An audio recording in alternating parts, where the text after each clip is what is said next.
Hey, what's happening, DC Readers from the DC01, and welcome to this week's Versus episode on the Walkthrough channel. This week, it's Macho Man Randy Savage against Eddie Guerrero. So, we had Eddie Guerrero last week, because last week was the 19th anniversary of his final match before his passing. This past week was the 19th anniversary of his actual passing, when he actually passed away. So that's why we're bringing back Eddie for this one. And then it was also Macho Man's birthday this past week, on November 15th. He would have turned 72.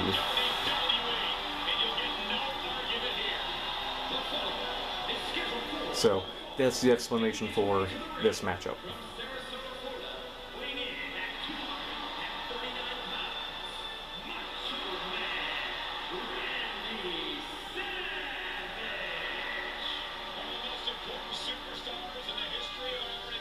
So, Macho versus Guerrero, which I don't remember that match happening that often.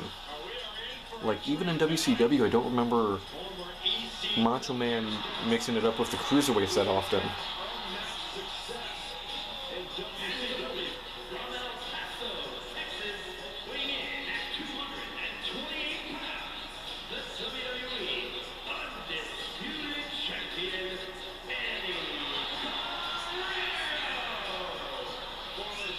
And maybe someone else remembers differently than I do, or knows of a time that they wrestled, but I honestly, off the top of my head, can't remember a single time that they wrestled. At least on WCW, maybe they did it somewhere else. But I think WCW is like the only place where they work together at the same time, really. But yeah, I don't remember them really ever wrestling each other, which is crazy, because that would have been an amazing match. I mean, that should have been like a month-long feud, and they could have, could have been over any title, the world title, the US title, anything. Just give them a reason to wrestle.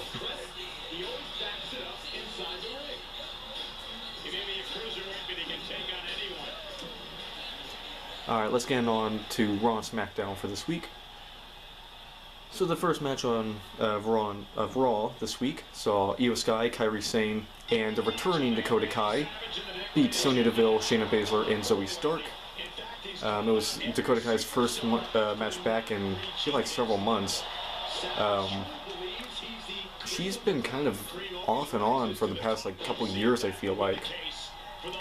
Because I feel like she was back for like a week, and then she was gone again.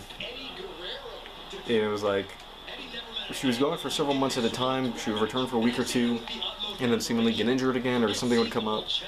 They just wouldn't have anything for her to do, and then she was gone again. So, hopefully this time it lasts.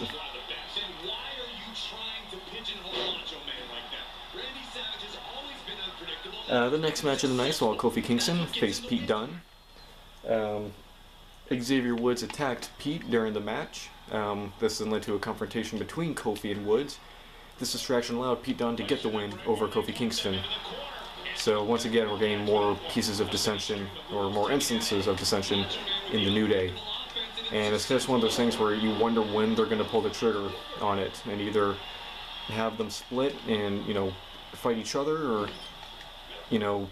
have them both turn bad, like have Xavier Woods kind of turn Kofi and, become more aggressive and ruthless. It's just kind of, I think it's more likely going to be a split than turning both of them heel, but, could really go either way. I think having them split and feud with each other for several months at a time, for several months, for an extended period of time, would be the better option, because it'd really give them both a chance to shine. And, give them both, a reason to be on TV and kind of show off what they can do, which, they don't really get that much to do, because now they've basically become what Big Show was for the majority of his career, at least the second half of it, where if you wanted to establish someone as a threat or as a legitimate competitor, he was the one who you had them beat. Or it was like with Kane, it was like Big Show and Kane. It was like if they beat Big Show or Kane, you establish them as, a main event level talent, like someone to not be messed with. And that's kind of what the New Day became, because they have this legitimacy that is never going to get taken away from them. So you can kind of have them lose as much as you like, and they still be seen as legitimate. But yeah, they're losing a bit too much here. They're losing a bit too much now. Damian Priest beat Ludwig Kaiser. Karrion Kross and the Authors of Pain confronted The Miz backstage, basically interrogating him on where the Wyatt Six are or what they did with him. Miz insisted that he didn't know. This then led to Kross and the Authors of Pain dragging out Miz, threatening to beat him up if he didn't spill. This then brought out the Wyatt Six, who brawled with Kross and the Authors of Pain. The brawl ended when The Miz actually attacked the Wyatt Six and teamed up with Kross and the Authors of Pain to take them out. So he tricked them. They were working together all along. Oh no. Didn't think that one through.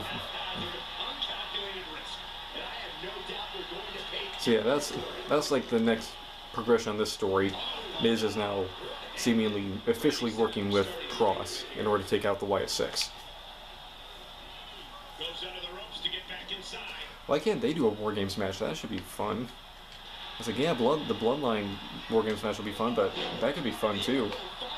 Screw it, do 2 War Games matches. I mean, no, they're already doing 2. Do 3. Let's do 3 War Games matches. Let's get crazy. Let's have some fun. Ow. Hey. Get off me. Okay, come on, Eddie.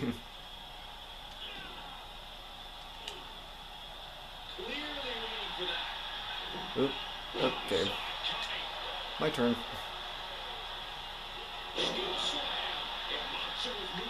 Hi. No. Sucker me in.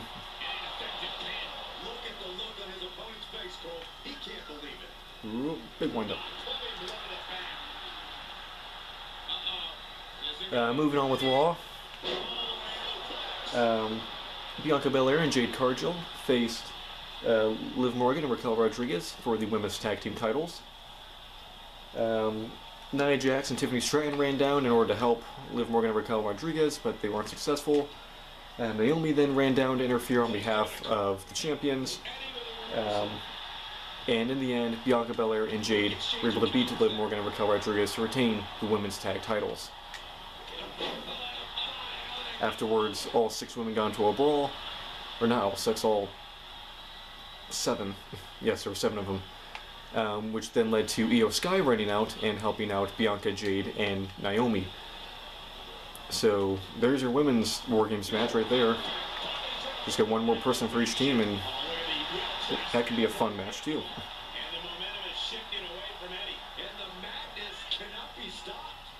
Uh-oh. Ow. Wait.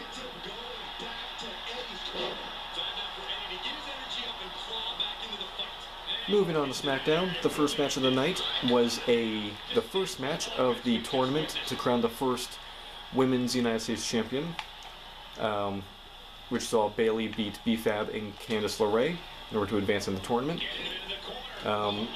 This raises an interesting question. Who should be the first Women's United States Champion? Because in WWE, the first WWE United States Champion was Eddie Guerrero. And by putting it on him, it instantly legitimized it and brought it to the level of the Intercontinental title, because Eddie was, he was seen as someone to be on that Intercontinental Championship level. So to see him, win the United States title and have it presented as a legitimate prize for him, it instantly legitimized the title. So who do you put it on for the women's United States title? Honestly, Bayley's not a bad choice. Because she's been the first for a couple, right? Wasn't she the first? Was she the first SmackDown? I don't think she was. I know Charlotte Flair was the first Raw Women's Champion, or just Women's Champion after they retired the Divas title. That title ended up becoming the Raw Women's title. Who was the first SmackDown? Was it Becky? I don't remember, but I know Bayley was like the first Triple Crown, Grand Slam for the women's title, so giving her this one, and letting her stay, you know, keep that title of the first Grand Slam champion by giving her another women's title to win. That can be a good move, but yeah, it'll be interesting to see who they decide to make the first. One more time. Oh no. Ow. Hey. Oh no, no.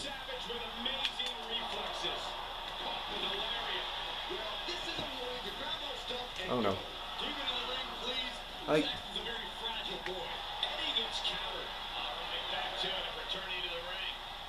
Come on, Eddie. Get a move on. Whoop. Up and over. Speaking of the U.S. title, LA Knight beat Humberto Carrillo to retain his United States Championship. After the match, he was attacked by a returning Shinsuke Nakamura, who returned with a new look. A look that was referred to as samurai. It's actually a pretty cool look.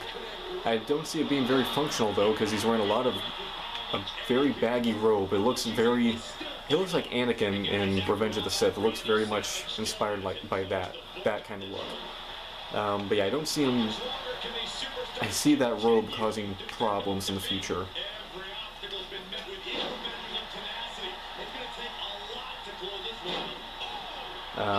But good to see Nakamura back, and yeah, having him go after the United States title, it's a good feud to have LA Knight be in. Because, you know, he's already got the mic work down, he's already got the crowd support and the charisma. Let him get a few classic matches under his belt, literally under his US title, to really let him stand out. He's had some good performances, but I think putting him with Nakamura, someone who can have a good match with almost anyone, you know, no matter how limited they are, and LA Knight is not limited at all.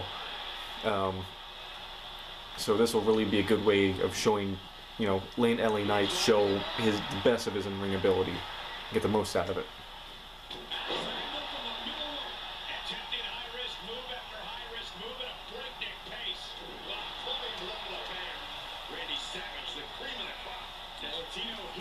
The next segment saw the two Bloodline factions get into a big brawl.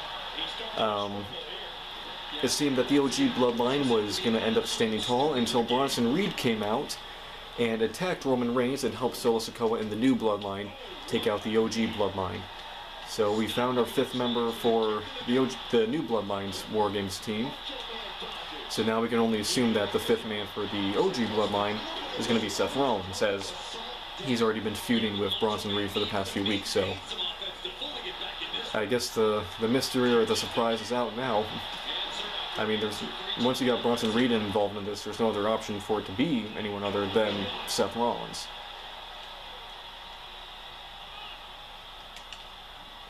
Which, you know, now we're gonna have to wait for that moment of Roman trying to convince Seth to join their War Games team. Maybe it won't take that much convincing. Maybe Seth will be like, oh yeah, I'm in. But just so I can get my hands on Bronson Reed, I don't care about you. I can go that route with it. And then, of course, you can go into the story of can Roman trust Seth, or can Seth trust Roman? And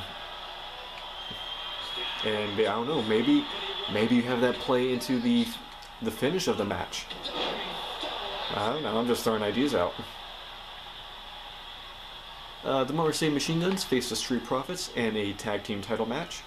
The match ended in disqualification, not because of one of the teams in the match, but because Tommaso Ciampa attacked the Motor City Machine Guns, causing a DQ and giving the Street Profits the win, but costing them the titles. Johnny Gargano then came out and tried to prevent things from getting worse. Basically had to apologize for Ciampa's actions. This then led to the Street Profits getting into the face of the Machine Guns, who were like, hey, this wasn't our idea. We didn't want to end it. We didn't want it to end this way. So, got three teams now kind of vying for the titles, and you've got the established face team in the Motor City Machine Guns, the face team that seems to be on the verge of going heel in the Street Profits, and then you've got a team where you got one member on the verge of turning heel, if not already turned heel, and another member who's, you know, strongly a good guy. So you got a lot of interesting dynamics in here, and this could lead to some really fun matches down the line, depending on who you team up, what teams go up against which. Heck, do a triple threat. Like I say, let's get crazy.